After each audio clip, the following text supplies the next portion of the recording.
Welcome to PK study home. Welcome to PK study home. প্রিয় শিক্ষার্থী, আবারও চলে এসেছি আর একটা ক্লাস নিয়ে। আজকে ট্যাগ কোশ্চেনের কিন্তু 3 নাম্বার ক্লাস যাচ্ছে, সেটা হচ্ছে যে ইম্পারেটিভ সেন্টেন্স। প্রথমে কিন্তু আমাদেরকে জানতে হবে যে ইম্পারেটিভ সেন্টেন্স কাকে বলে। সেন্টেন্সকে যে আমরা অর্থগতভাবে ভাগ করেছি 5 ভাগে, তারই কিন্তু একটা ভাগ হচ্ছে ইম্পারেটিভ সেন্টেন্স। ইম্পারেটিভ সেন্টেন্স মূলত কিন্তু আদেশ, অনুরোধ, উপদেশ, নিষেধ এবং প্রস্তাব করা বোঝায়। ইম্পারেটিভ সেন্টেন্স দ্বারা কিন্তু তুমি তোমার মনের এই ভাবগুলো প্রকাশ করতে পারবে। একজন স্পিকার তার মনের আদেশ, অনুরোধ, উপদেশ, নিষেধ এবং প্রস্তাব করা যেই সমস্ত বাক্যের দ্বারা বোঝাবে সেটাকে আমরা ইম্পারেটিভ সেন্টেন্স বলবো। এই সেন্টেন্সগুলো অ্যাজ ইউজুয়ালভাবে যে আমি এর আগের ক্লাসে তোমাদেরকে দেখিয়েছি যে 12টা টেন্স, অর্থাৎ টেন্স ভিত্তিক যে আমি ক্লাসটা তোমাদেরকে দিয়েছি সেটার চাইতে কিন্তু একটু ব্যতিক্রমভাবে যাবে, কারণ এটা স্টার্টিংটাই তো ব্যতিক্রম।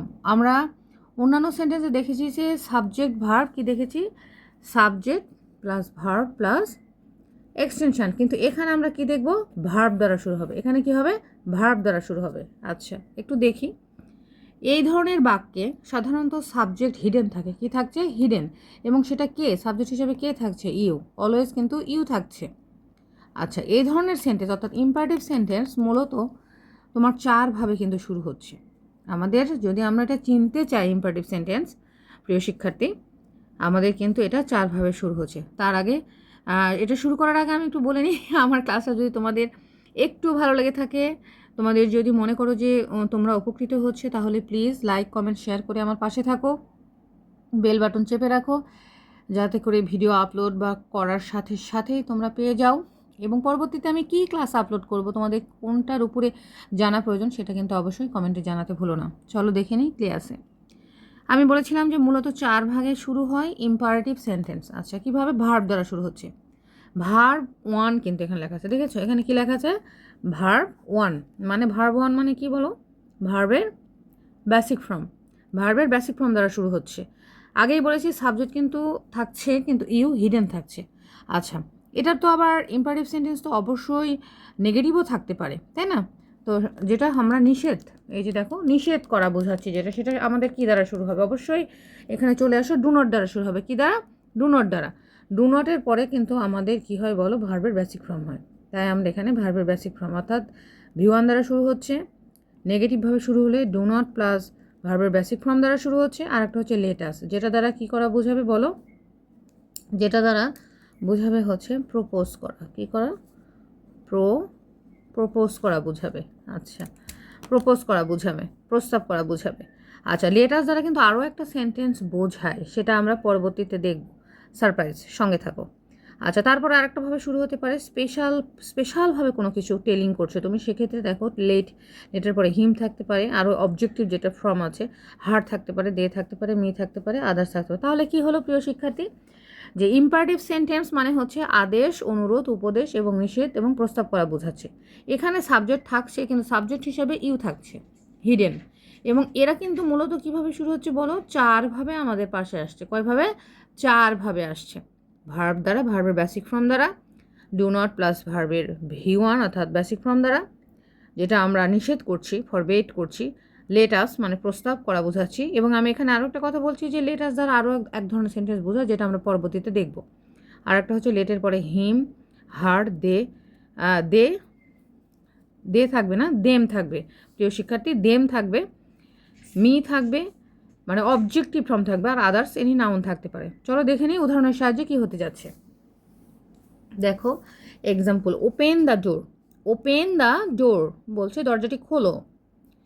এটা কি বোঝাচ্ছে, আদেশ বোঝাচ্ছে। তার মানে আদেশ বোঝালে আমরা দেখো ইম্পারেটিভ সেন্টেন্সে কী করছি, উইল ইউ ব্যবহার করছি। উইল ইউ, যেহেতু আমি প্রথমেই বলেছি যে ইউ সাবজেক্ট হিসাবে থাকবে, যেগুলো ভার্ব দ্বারা শুরু হবে, এটা হিডেন আছে, এখানে হিডেন আছে যে তুমি দরজাটা খোলো, তুমি দরজাটা খোলো, ঠিক আছে।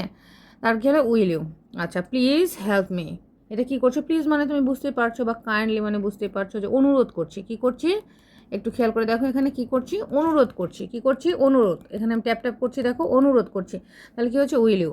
আদেশ বুঝালে উইল ইউ, অনুরোধ বুঝালে উইল ইউ। আচ্ছা, take a seat. Take a seat, আমি তোমাকে বলছি যে প্লিজ একটু বসো। কি বলছি, আমন্ত্রণ জানাচ্ছি।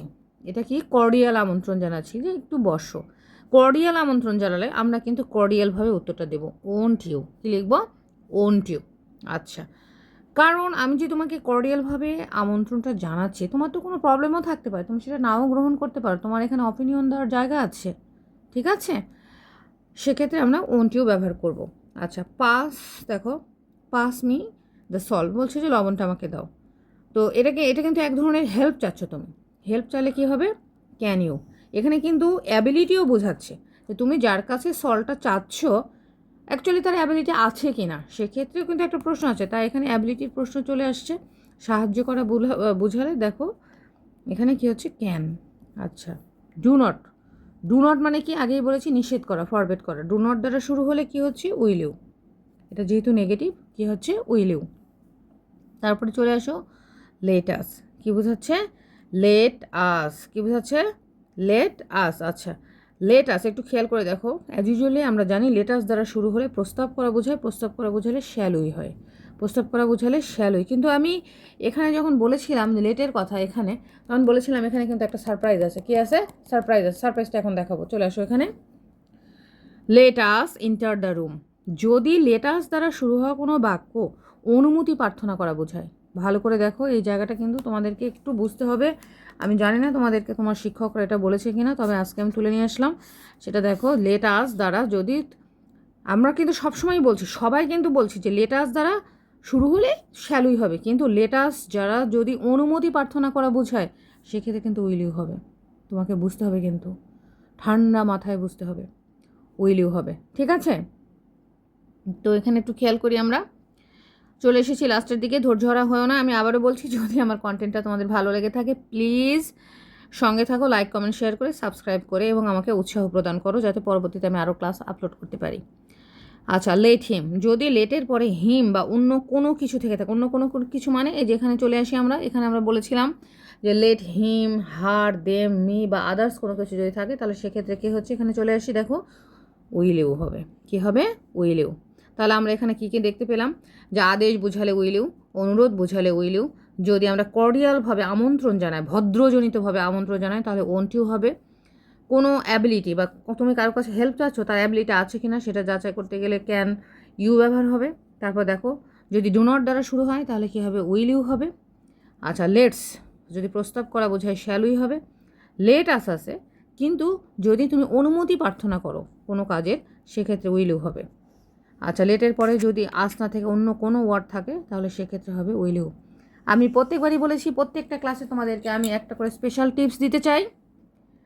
দেখো আজকে স্পেশাল টিপস আছে, যদি ট্যাগ কোশ্চিনে দেখো স্টেটমেন্ট যদি কী হয়? নেগেটিভ হয়, আনসার হবে পজিটিভ, পজিটিভ হলে নেগেটিভ। তারপরেও কিন্তু এখানে একটা টিপস তোমাদের জন্য আমি রেখেছি, দেখো নেগেটিভ ইম্পারেটিভ, অর্থাৎ কোনটা? এই যে এটা নেগেটিভ ইম্পারেটিভ হলে আনসার কিন্তু হবে কি বলো?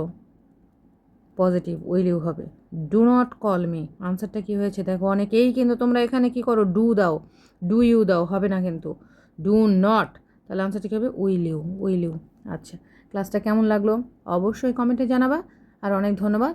পরবর্তী ক্লাসের জন্য, পরবর্তী ক্লাস দেখার জন্য তোমাদের আমন্ত্রণ রইল।